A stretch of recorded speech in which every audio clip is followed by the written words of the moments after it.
نحمده ونصلي على رسوله الكريم اما بعد فاعوذ باللہ من الشیطان الرجیم بسم اللہ الرحمن الرحیم السلام علیکم ڈیئر ویورز۔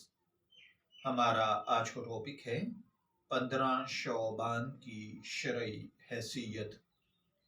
شعبان کی 15ویں شب شب برات کہلاتی ہے، یعنی یہ وہ رات ہے جس میں توبہ کرنے والوں کو گناہوں سے بری کر دیا جاتا ہے۔ تقریباً 10 صحابہ کرام رضی اللہ تعالی عنہم اجمعین سے اس رات کے متعلق احادیث منقول ہیں۔ حضرت عائشہ رضی اللہ تعالی عنہا فرماتی ہیں کہ شعبان کی 15ویں شب کو میں نے نبی اکرم صلی اللہ علیہ وآلہ وسلم کو اپنی آرام گاہ پر موجود نہ پایا تو تلاش میں نکلی، دیکھا کہ آپ جنت البقیع کے قبرستان میں ہیں۔ پھر مجھ سے فرمایا کہ آج شعبان کی 15ویں رات ہے، اس رات میں اللہ تعالیٰ آسمان دنیا پر نزول فرماتا ہے اور قبیلہ بنی کلب کی بکریوں کے بالوں کی تعداد سے بھی زیادہ گناہ گاروں کی بخشش فرماتا ہے۔ دوسری حدیث میں ہے کہ اس رات میں اسی سال پیدا ہونے والے ہر بچے کا نام لکھ دیا جاتا ہے۔ اس رات میں اس سال مرنے والے ہر آدمی کا نام لکھ لیا جاتا ہے۔ اس رات میں تمہارے اعمال اٹھائے جاتے ہیں اور تمہارا رزق اتارا جاتا ہے۔ حضرت علی رضی اللہ تعالی عنہ سے ایک روایت میں منقول ہے، اس رات میں عبادت کیا کرو، دن میں روزہ رکھا کرو۔ اس رات سورج غروب ہوتے ہی اللہ تعالیٰ اپنے بندوں کی طرف متوجہ ہوتے ہیں اور اعلان ہوتا ہے، کون ہے جو گناہوں کی بخشش کروائے، کون ہے جو رزق میں وسعت طلب کرے، کون مصیبت زدہ ہے جو مصیبت سے چھٹکارا حاصل کرنا چاہتا ہو۔ ان احادیث کریمہ اور صحابہ کرام رضی اللہ تعالی عنہم اجمعین اور بزرگان دین کے عمل سے ثابت ہوتا ہے کہ اس رات میں 3 کام کرنے کے ہیں۔ 2 کام تو قولی حدیث میں بیان ہوئے ہیں اور ایک کام رسول اللہ صلی اللہ علیہ وآلہ وسلم کے عمل مبارک سے ثابت ہے۔ نمبر 1، قبرستان جا کر مردوں کے لیے ایصال ثواب اور مغفرت کی دعا کی جائے۔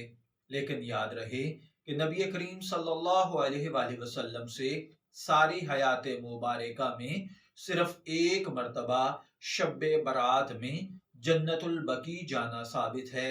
اس لیے اگر کوئی شخص زندگی میں ایک مرتبہ بھی اتباع سنت کی نیت سے چلا جائے تو اجر و ثواب کا باعث ہے، لیکن پھول پتیاں، چادر چڑھاوے اور چراغاں کا اہتمام کرنا اور ہر سال جانے کو لازم سمجھنا، اس کو شب برات کے ارکان میں داخل کرنا، یہ قطعاً درست نہیں ہے۔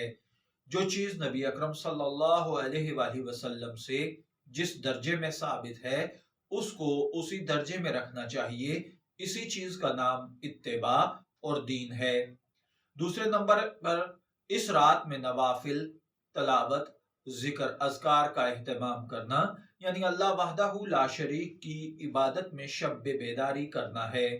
لیکن اس بارے میں یہ واضح رہے کہ نفل ایسی عبادت ہے جس میں تنہائی مطلوب ہے، یہ خلوت کی عبادت ہے، اس کے ذریعے انسان اللہ کا قرب حاصل کرتا ہے، لہٰذا نوافل وغیرہ تنہائی میں اپنے گھر میں ادا کر کے اس موقع کو غنیمت جاننا چاہیے۔ نوافل کی جماعت مخصوص طریقہ اپنا کر، یعنی کوئی مخصوص طریقہ اپنا کر اس کو دین سمجھ لینا، یہ کوئی درست عمل نہیں ہے۔ یہ فضیلت والی راتیں شور و شغب، میلے اور اجتماع منعقد کرنے کی راتیں نہیں ہوتی ہیں، بلکہ گوشہ تنہائی میں بیٹھ کر اللہ تعالیٰ سے تعلقات استوار کرنے کے قیمتی لمحات ہیں، ان کو ضائع ہونے سے بچانا چاہیے۔ تیسرے نمبر پر دن میں روزہ رکھنا بھی مستحب ہے۔